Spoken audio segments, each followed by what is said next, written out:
My wife cheated with the wedding planner we hired for our vows renewal. Renewing our vows felt like the perfect way to rekindle our marriage. 10 years together had brought us joy, challenges, and growth, but I couldn't ignore the creeping distance that had settled between Ashley and me.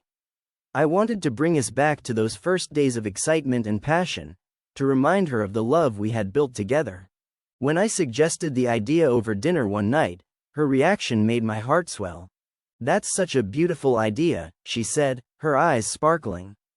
"Let's make it unforgettable." I thought this was a sign that we were on the same page, that we both wanted to strengthen our bond. But looking back now, I wonder if Ashley's excitement wasn't for ***, but for something, or someone, else entirely.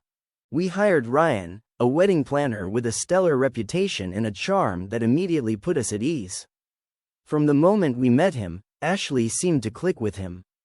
She became animated during their meetings, throwing out ideas and laughing in a way I hadn't seen in years.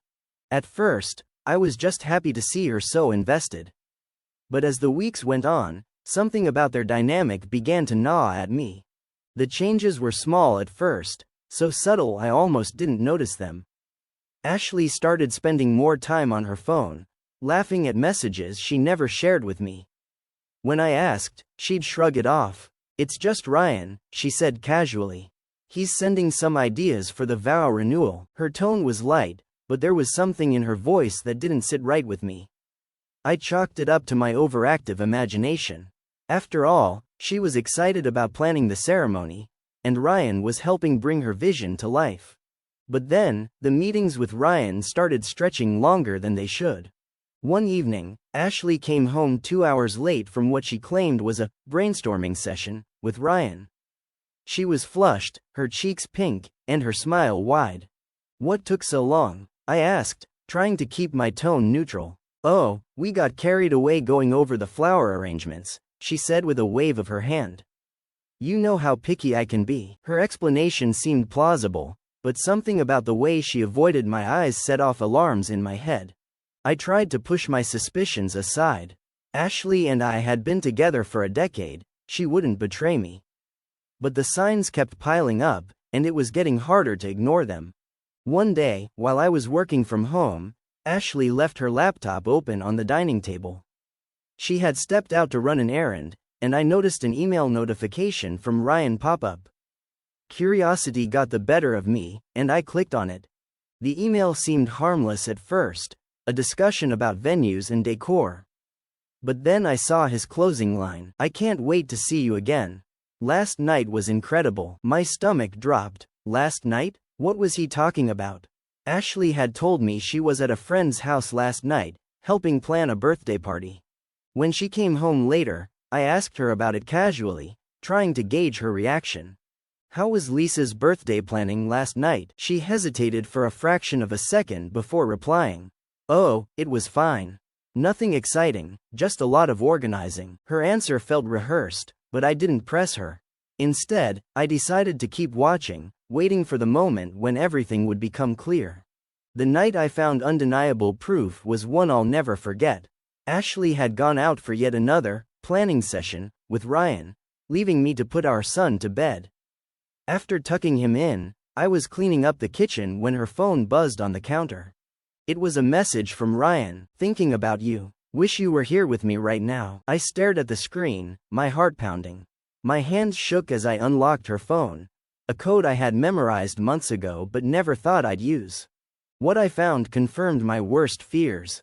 There were dozens of messages between Ashley and Ryan, each one more damning than the last. Flirtation had turned into confessions of longing, then into explicit details about their meetings.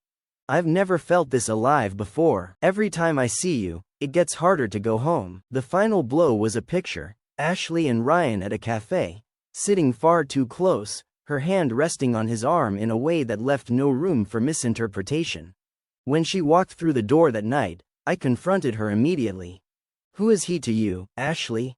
I asked, holding up her phone. Her face went pale. What are you talking about?" "Don't lie to me," I snapped. "I saw the messages. I know everything." For a moment, she just stared at me, her eyes wide with panic. Then the tears started. "I didn't mean for this to happen," she said, her voice breaking. It just happened." As we argued, the truth spilled out in pieces. It had started innocently enough, she claimed, just harmless flirting during their planning sessions. But one night, after a few too many glasses of wine, they had crossed a line. She tried to justify it, saying she had felt neglected, that Ryan made her feel seen in a way I hadn't in years. "Do you have any idea how lonely I've been?" she cried. "You've been so wrapped up in work, in everything else, that you stopped noticing me." Her words hit me like a punch to the gut. Was that true? Had I been so focused on my career and the daily grind that I hadn't seen her slipping away?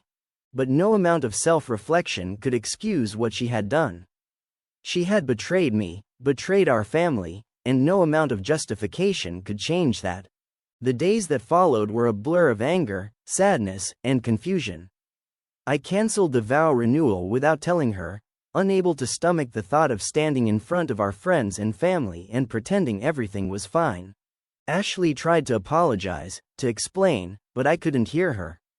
Every time she opened her mouth, all I could think about were the messages, the lies, the betrayal.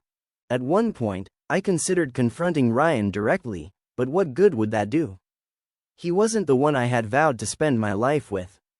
That betrayal belonged to Ashley alone. Our home became a battlefield, every conversation devolving into accusations and tears. I started sleeping on the couch, unable to bear the thought of lying next to her. The tension reached a boiling point one night when she begged me to go to therapy with her. "Please," she said, tears streaming down her face. "I'll do whatever it takes to fix this." But I couldn't bring myself to say yes.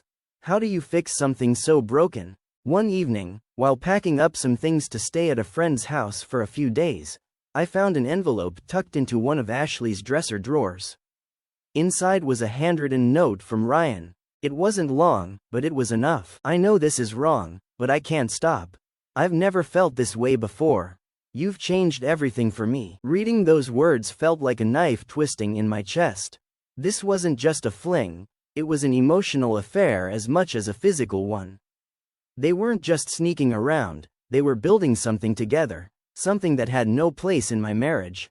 I left that night without saying a word. Over the next few weeks, I stayed with a close friend, trying to piece my life back together.